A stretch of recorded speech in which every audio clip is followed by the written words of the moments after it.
ഇത് ഞാൻ എൻ്റെ ഒരു റെസിപ്പിയാണ് പരിചയപ്പെടുത്താൻ പോകുന്നത്. ബീഫ് കറി ഉണ്ടാക്കുന്നതിൻ്റെ ഒരു വശം.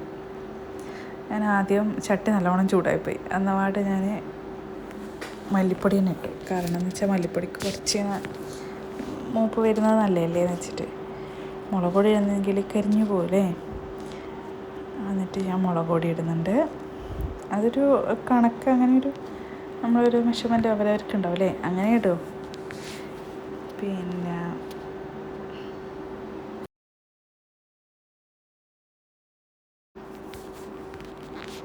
കുരുമുളക് പൊടിയും ഇട്ട് ഗരം മസാലയും ഇട്ട് നന്നായിട്ട് മിക്സ് ചെയ്യുക. കരിഞ്ഞു പോവരുത്. ചട്ടി ചൂടായെങ്കിൽ എൻ്റെത് കരിഞ്ഞിട്ടൊന്നുമില്ല കേട്ടോ, കണക്കിന് കിട്ടിയിട്ടുണ്ടായിരുന്നു. പിന്നെ ഇഞ്ചി വെളുത്തുള്ളി പേസ്റ്റ് അത് ഞാൻ വീട്ടിൽ തന്നെ ഉണ്ടാക്കിയതാണ്. അതാകുമ്പോൾ ഇങ്ങനെ കറിക്കെല്ലാം ഇടാൻ ഈസിയാണല്ലോ. ആ സമയത്ത് ആക്കലെല്ലാം കുറച്ച് പണിയായിട്ട് തോന്നി. പിന്നെ പച്ചക്കറിക്കെല്ലാം നമുക്ക് വെളുത്തുള്ളി മാത്രമല്ലേ വേണ്ടൂ, അപ്പോൾ അത് മാറ്റി വെച്ചാൽ മതിയല്ലോ. പിന്നെ എന്നിട്ട് നല്ല മൂപ്പ് വരുന്ന വിധത്തിൽ കുറച്ച് കളർ മാറുന്ന വിധത്തിൽ നന്നായി മിക്സാക്കി എടുക്കുന്നുണ്ട്.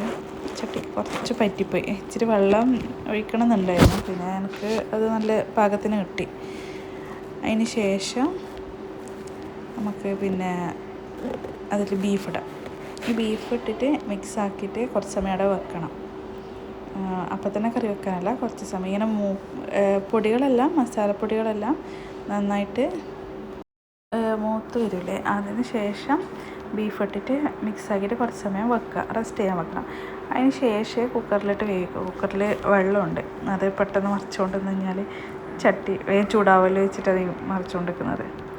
അതിന് ശേഷം നമ്മൾ വെളിച്ചെണ്ണ ഒഴിക്കാം. ബീഫ് കറിയിൽ വെക്കുമ്പോൾ അത്യാവശ്യം വെളിച്ചെണ്ണ ഒഴിക്കുന്നത് എനിക്കിഷ്ടം. പിന്നെ നെയ്യില്ലേ ബീഫാണെങ്കിൽ അധികം ഒഴിക്കണ്ട. ചില സമയത്ത് ഒഴിക്കണം തന്നെ ഉണ്ടാവില്ല, അതിൽ ആവശ്യത്തിലധികം ഉണ്ടാവുമല്ലോ എണ്ണമയം.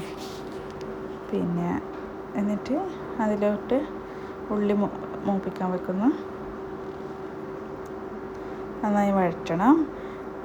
നന്നായി വഴണ്ട് വരുമ്പോഴാണ് നമുക്കതിലേക്ക് ബീഫ് ഇടേണ്ടത്. ഇതിൽ ഞാൻ തക്കാളി ഇടുന്നില്ല കേട്ടോ. തക്കാളി ഇടുന്നത് എനിക്ക് ബീഫ് കറിക്ക് അത്ര കാര്യമായിട്ട് തോന്നലില്ല. എന്നിട്ട് നന്നായി മിക്സാക്കണം. അത് നല്ലോണം മിക്സാക്കി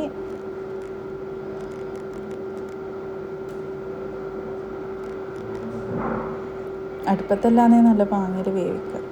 ഇതിലാകുമ്പോൾ എനിക്ക് കുക്കറിൽ ബീഫ് വേവിക്കുന്നത് താല്പര്യമില്ല. ഇതുണ്ടോ, ഈ ഒരു പരുവാക്കി എടുക്കണം. എന്നിട്ട് നല്ല പൊറോട്ടയും കൂട്ടി അടിച്ച് പൊളിച്ച് തിന്നാം. സൂപ്പർ ടേസ്റ്റ് ആയിരുന്നു കേട്ടോ.